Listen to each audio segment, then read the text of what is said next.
And we're back. Welcome to this week's Code Cookie. We are going to talk about the Zervicepoint PowerShell API. Can you hear me? Yep. And we're starting with an overview, so I'm just going to show you all the commandlets and what we can do with them, just briefly. And in future videos, we'll go into more depth about some of the commandlets and cool stuff you can do with them. So let's start my presentation. First of all, we have a site called docs.zervicepoint.com where you have all kinds of documents and how-to articles on how to do stuff in Zervicepoint, and there you have loads of resources on how to use the API and all kinds of examples. So go there. First off, we can authenticate in two ways with our API. The most common way is that you use the ADFS. And if you want to do that, you write these two rows. You import the Zervicepoint's PowerShell API module, and then you write get ZP security token, and you pipe to set to ZP security token. This will only work if you have all the environment variables set. The environment variables related to ADFS, the endpoint, and the Zervicepoint API endpoint as well. And you can see all those details in the documentation on the docs page. The other way to authenticate is to use key authentication, and then you only need to run these two rows once. But you need to take the key that you put into the ZP key credential command. You need to take that from the store setting. So you generate a key for a user, and that key you share with the user, and the user in his or her turn will go to and use this commandlet and put the key in the key parameter on this commandlet. And you need to provide a URL. And after you've done this, you just can import the module, and or if you add the module path to your PS module environment variable, you don't even need to run this first row every time you start a PowerShell and want to work with the API. But you will need to have the URL. So typically I write $URL equals, and I write this once, and then I throw that in as a parameter to all the commandlets. I will show you this in a bit. Okay, so I have tried to categorize all the different commandlets we have, and this is pretty much what I came up with. So we have stuff related to the user profile in Zervicepoint, so you can update it and so on, and you have order related commandlets, commandlets for working with JSON, and some general API commandlets, and media files, central provider, service related, process related, and so on. First off, we have the user profile commandlets. So we have the full CRUD spectrum for working with the user profiles, meaning you can create one, you can delete one, you can update one, and you can read or get them. And down here we have an example, so just what you get when you get a user profile.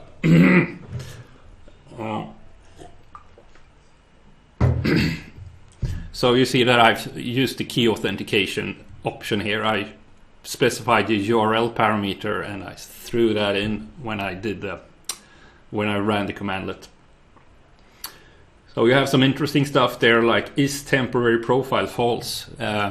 So if I have a workflow or a service with a workflow that I write in the assignee of the approval in the workflow as an email address, and that person with that email address hasn't been logged into Zervicepoint. Zervicepoint will actually create a temporary profile for that user when the approval task is created for that user. So that's just a little flag for that, and that means also that some of these other attributes like name ID, for instance, will be populated or fill out once the user with that corresponding email address logs into Zervicepoint for the first time. enough about that. We have order-related commandlets as well, like clear ZP order, which is basically a way to comply to GDPR, where you can, the new law where you need to be able to be removed completely from a system if you like. So we can clear a person out of an order parameter or from an order. So we can obfuscate all the things related to a user that has claimed their GDPR right. We have commandlets to work with orders, to get them and to create them. And we have commandlets to look on order parameters as well. The order parameters are variable values at the time the service or the order has been posted. And I will actually create a cookie and show you some cool stuff we can do with creating an order. Because with that you can actually place an order in Zervicepoint without going to the user web. You can just place it through the API. And that opens up to a bunch of different automation scenarios where you can trigger a workflow in Zervicepoint just by having a script worker doing it automatically. ZP task status will actually, you can approve orders or approve tasks, carry out tasks for other users, and that's the only way you can do that, through the API. You can't do that in the user interface. Okay, then we have two related commandlets for converting to and from Zervicepoint JSON. And I have an example here where you get the service object through the API, and then you take that service object and convert it to a JSON and put it in a file. So that's a way to serialize and deserialize the service. So you can put it on disk and you can carry it to another system, and you can install your service on a different Zervicepoint instance, for example. And it's good for backups and stuff like that. And typically it may be used if you have if you want to do a full store clone from one installation to another. This is two of the commandlets that you would use to do that with all kinds of Zervicepoint entities. You can export your whole store settings to a JSON as well. Then we have the general API commandlets that I call them. So you have one to get the API version from the server. So that's in reality the version of our web API. And then you have one to get the local version of your PowerShell module. And these two should match. And then you have get ZP key credential, and you can use that to get the key credential basically. And a key credential is a URL paired with the key secret that you can use for the API, and you can also use it for secrets. I mean worker API secrets. Well, you have the one at the bottom there. It's related to ADFS authentication with the API. I showed you that the very first thing in these slides, where you set the security token to the memory, so you after that can use that token without explicitly pointing it out when you do the commands. Anything more interesting there? No, I don't think so. Then we have the three media related commands, and one of them is get ZP cart file. That is only used to get files that is uploaded in a form, and when you post a form, you can get the media with the get ZP media commandlet. So the first one is typically something you'd like to use if you have a web service and you have a form where someone uploads a file, and you want to, on the web service side, open that file and look through it and validate it perhaps. Then you use this commandlet. and you use the other commandlet if you want to do something in the workflow. Because if you have a file field bound to a file variable, once that form is posted, the variable value will be a unique ID that you can use with the get_zp media commandlet to access that file. I will demonstrate this in a future cookie as well. Then we have these, the central provider related commandlets. And what is a central provider? A central provider is an activity or drop-down that you have in a central store in Zervicepoint. So typically you only have a store per Zervicepoint installation, but we have some multi-tenant customers as well. And in our own cloud, we have a store, master store, if you will, where we can distribute our data sources and plugin code basically, and we can delegate them to the stores underneath. And that is what these commandlets are for.